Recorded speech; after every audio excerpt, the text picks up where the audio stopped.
നമസ്കാരം. കുട്ടിക്കാലം മുതൽ കേട്ടു വളർന്ന കുറച്ച് വാക്കുകളുണ്ട്. അവിടെ പോകരുത്, ഇവിടെ പോകരുത്, അങ്ങനെ ആവരുത്, ഇങ്ങനെ ആവരുത്, ഇവരെ പോലെ ആവരുത് എന്നൊക്കെ പറഞ്ഞ് നമ്മൾ ആരുടെയൊക്കെ ആഗ്രഹങ്ങൾ പൂർത്തിയാക്കാനുള്ള ഉപകരണങ്ങളായിട്ടാണ് നമ്മൾ വളർത്തി ഇവിടെ വരെ എത്തിയത്. കുട്ടികളൊന്നും ആർക്കും എന്തും എഴുതാനുള്ള ഒഴിഞ്ഞ കടലാസൊന്നുമല്ല അവരുടെ ജീവിതം. വരുന്നവരും പോകുന്നവരും ഒക്കെ ജീവിതമാകുന്ന കടലാസിൽ എന്തൊക്കെയോ കുത്തിക്കുറിച്ചിട്ട് പടർന്ന മഷിയുമായിട്ട് സ്വന്തമായിട്ട് ഒരു വാക്ക് പോലും എഴുതാൻ കഴിയാതെ ജീവിക്കുന്ന ഒരുപാട് കുട്ടികളുണ്ട്. നമുക്ക് ഒന്ന് തിരിഞ്ഞു നോക്കാൻ കാണാൻ എത്ര കുട്ടികളാണ് ഇന്ന് സമൂഹത്തിൽ അവർക്ക് ഇടം കിട്ടാതെ അവർ ആത്മഹത്യ ചെയ്യുന്നത്.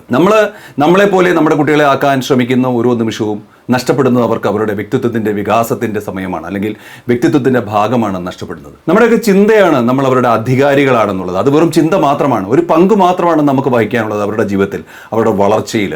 അവരുടെ വഴിയിൽ ഒരു വെളിച്ചമാകുകയാണ് നമ്മൾ വേണ്ടത്. അവരവരുടെ വഴി കണ്ടെത്തി അവർ പോട്ടെ. ഒരു വെളിച്ചമായിട്ട് നമുക്ക് തെറ്റും ശരിയും കല്ലും മുള്ളും ഒക്കെ നമ്മുടെ ജീവിതമാകുന്ന ടോർച്ച് ലൈറ്റിലൂടെ, അനുഭവമാകുന്ന ടോർച്ച് ലൈറ്റിലൂടെ നമുക്ക് കാണിച്ചു കൊടുക്കാം. നമ്മൾ കുട്ടികളെ ശാസിക്കുമ്പോൾ സ്വയം ഒരു ചോദ്യം ചോദിക്കുക: നമ്മളെപ്പോലെ ആകാനാണോ നമ്മുടെ കുട്ടികളെ നമ്മൾ വളർത്തുന്നത്, അതോ പുതിയൊരു വ്യക്തിത്വമായി സമൂഹത്തിന് ഗുണമുള്ള നല്ല ജീവിതം നേടിയെടുക്കേണ്ട ഒരു വ്യക്തിത്വമാകാനാണോ നമ്മൾ കുട്ടികളെ വളർത്തിയെടുക്കേണ്ടത്? ഈ സ്ട്രിക്റ്റായ അന്തരീക്ഷത്തിൻ്റെ കൂട് തുറന്ന് നമുക്ക് അവരെ സ്വതന്ത്രരാക്കാം. അവരുടെ വഴിയിലൊരു വെളിച്ചമാകാം, ഒരു ടോർച്ച് ലൈറ്റ് പോലെ.